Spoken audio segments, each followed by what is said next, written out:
करौली में श्री मदन मोहन जी का मंदिर, बहुत ध्यान से सुनना, और उनका परम भक्त काले खां कैसे बना।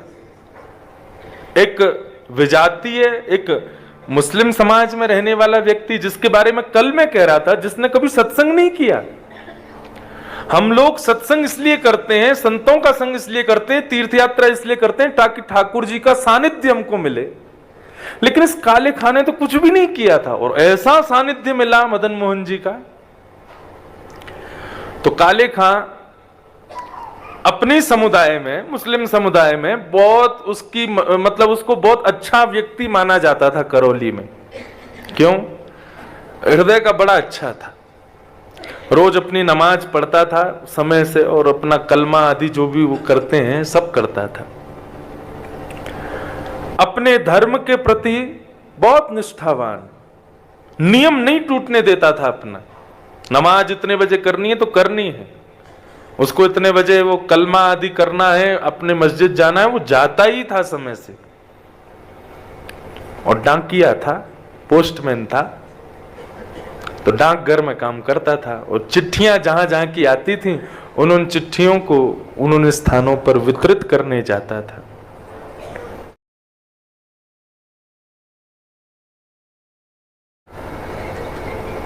एक दिन चिट्ठियों के मध्य में एक चिट्ठी थी श्री मदन मोहन जी की।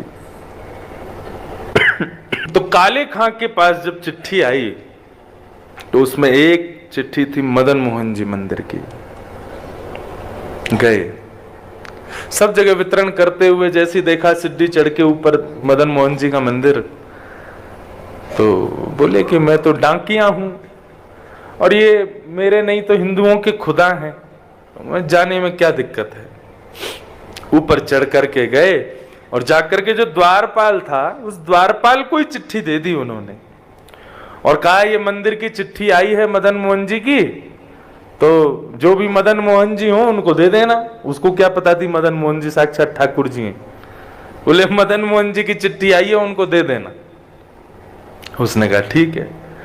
अब वो बाकी की चिट्ठियां अपनी रख रहे थे, इतने में ही द्वारपाल ने दरवाजा खोल के भीतर प्रवेश किया, और यहां चिट्ठी रखते हुए उन्होंने केवल दृष्टि उठा करके उस हल्की सी खुली हुई किवाड़ से भीतर ठाकुर जी के उस त्रिभंग ललित स्वरूप को देख लिया। और जैसे ही वो स्वरूप देखा, एक क्षण के लिए वो स्वरूप दिखा, और इतने में ही दरवाजा बंद कर दिया अंदर से द्वारपाल ने। अब तो ऐसी स्थिति मनस्थिति काले खां की हो गई, वो सीढ़ियों से ऊपर से नीचे उतरने में 5 बार लड़खड़ा गए, और बार बार पीछे मुड़कर के देखें ये कौन था भीतर। ये ऐसे वंशी हाथ में लिए, त्रिभंग अपने दोनों पैरों को मोड़े हुए, मुकुट टेढ़ा सा धरे हुए, ये स्वरूप किसका है, ये कौन है। अब तो काले खां की ऐसी स्थिति हो गई कि वो नमाज पढ़ने जावे तो उसको ठाकुर जी दिखे, वो मस्जिद में अपने खुदा को वंदन करने जावे तो वहां उसको ठाकुर जी दिखाई दे, अपने घर लौट करके आवे और खिड़की पर बैठे बैठे मदन मोहन जी के मंदिर को ही देखते रहते हैं। वो बोले वो कौन है जो भीतर बैठा है। अब तो ऐसी स्थिति हो गई काले खां की कि अब रहा नहीं जा रहा बिना देखे। 1 दिन 2 दिन 3 दिन निकल गए, लेकिन 3 दिन में जब ऐसी स्थिति हो गई कि जैसे बिना श्वास के मानव हो जाता है, बिना जल के हमारा गला हो जाता है, ऐसी उनकी स्थिति हो गई काले खां की।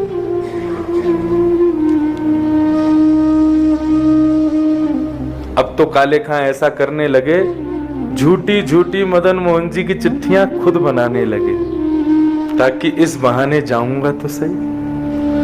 और लेकर के जाते और कपते हुए हाथों से उस द्वारपाल को देते, बोले ये मदन मोहन जी की चिट्ठी आई है, उनको दे देना। अच्छा सुनो, वो उस दिन जब तुम भीतर जा रहे थे, तुमने थोड़ी सी किवाड़ खोली थी, तो भीतर एक वो टेढ़ी सी टांग करके और ऐसे बंशी हाथ में लिए, वो टेढ़ा सा सिर करके एक मुझे कुछ दिखा था, वो कौन है। बोले वो हमारे ठाकुर जी हैं, वही मदन मोहन जी। बोले वही मदन मोहन है। बोले हाँ। अच्छा ठीक है ये चिट्ठी दे देना। द्वारपाल बोला हाँ मैं दे दूंगा। बोले अभी दे आओ ना भीतर। बोले अरे अभी कुछ सेवा चल रही है बाद में दे दूंगा। बोले 2 मिनट लगेगा दे के आ जाओ ना। उनको ये प्रलोभन था कि ये भीतर जाएगा गेट खुलेगा तो मुझे दिख तो भी जाएंगे। लेकिन द्वारपाल नहीं गया। ऐसा विरह प्रदान किया काले खां को ठाकुर जी ने। अब तो वो ना तो नमाज पढ़ पाते हैं, ना अपना कलमा कर पाते हैं, ना मस्जिद में जाकर के अपने खुदा का वंदन कर पाते हैं, कुछ नहीं कर पाते। अब तो बस दिन रात वही स्वरूप वही झांकी उनके मन में चलती है। काले खां कहते क्या कहते हैं?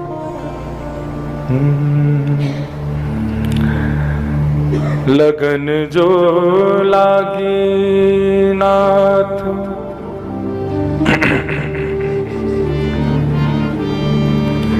लगन जो लागी नाथ ताको विस्तार कहाँ भूख प्यास नेत्रा कछु बादत नहीं सांवरे लगन जो लागी नाथ ताको विस्तार कहाँ भूख प्यास नेत्रा कछु बादत ने सांवरे।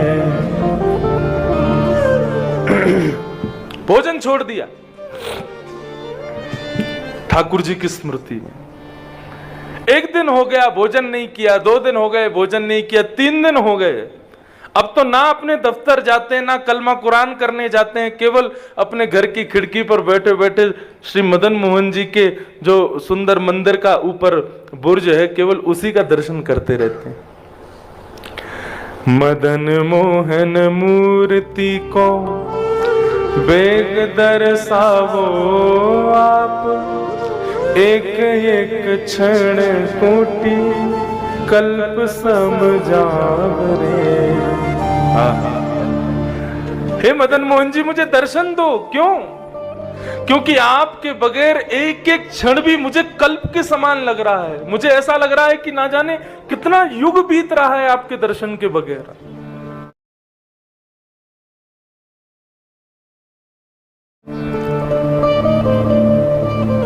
ऐसी स्थिति। सुंदर कटाक्ष तेरे निरखत आनंद होता मेरी कही मान नैन नैनन ते मिलावरे। आपके सुंदर स्वरूप सुंदर कटाक्ष को देख करके मेरो मन उन्हीं में ही अटक गयो है। हे नाथ मुझे तो ऐसा लगता है मेरे कलमा कुरान और मेरे समुदाय के जो भी नियम हैं उनके पालन का मुझे फल आपके रूप में मिला है। ठाकुर जी का स्मरण करते रात्रि में ठाकुर जी को शयन करा रहे थे गोस्वामी जी, और शयन के समय पर एक बंटा भोग ठाकुर जी के पास रखा जाता है। रात में अगर भूख लगे तो ठाकुर जी उसमें से कुछ पा लेंगे। उस बंटा भोग को रख करके गोस्वामी जी कपाट बंद करके चले गए और यहाँ बैठे बैठे काले खां ताज खां बैठ करके ठाकुर जी का सुंदर स्तवन कर रहे थे। इतने में ही एक दिव्य प्रकाश उनके कक्ष में प्रकट हो गया। बिल्कुल मूर्छा की अवस्था में जब आ गए भूख प्यास से व्याकुल होकर के, तभी एक दिव्य प्रकाश दिखाई दिया और जैसे तैसे नेत्रों को छुपा करके उन्होंने जैसे ही अपने कक्ष में देखा तो सामने बंटा भोग हाथ में लिए साक्षात श्री मदन मोहन जी खड़े हुए। मदन मोहन जी बैठ गए। अब तो जैसे ही उनका स्वरूप देखें, स्वरूप देख करके आनंदित हो गए, नेत्रों से अश्रुधार बहने लगी। ठाकुर जी अपने कर कमलों से अपना जो बंटा भोग है उसी के भोग का ठाकुर जी उनको रस स्वादन करा रहे हैं, उनको खिला रहे हैं। कितने कृपालु हैं नाथ। एक म्लेच्छ के ऊपर जिसने कभी जप नहीं किया, कोई नियम नहीं किया, कोई तप नहीं किया, कोई साधना नहीं की, किसी भी प्रकार से ठाकुर जी के योग की उसके भीतर एक गुण नहीं है, लेकिन ठाकुर जी उस पर कृपा करने के लिए पहुंच गए। अपने कर कमलों से ठाकुर जी ने उसको भोग खिलाया, और भोग खिलाते ही जैसे ही उसने एक निवाला भीतर लिया, इतने में ही ठाकुर जी वहां से अंतर ध्यान हो गए। अपना दर्शन करा के ठाकुर जी वहां से अंतर ध्यान, रात भर मूर्छावस्था में पड़े रहे। प्रातः काल का जब समय हुआ,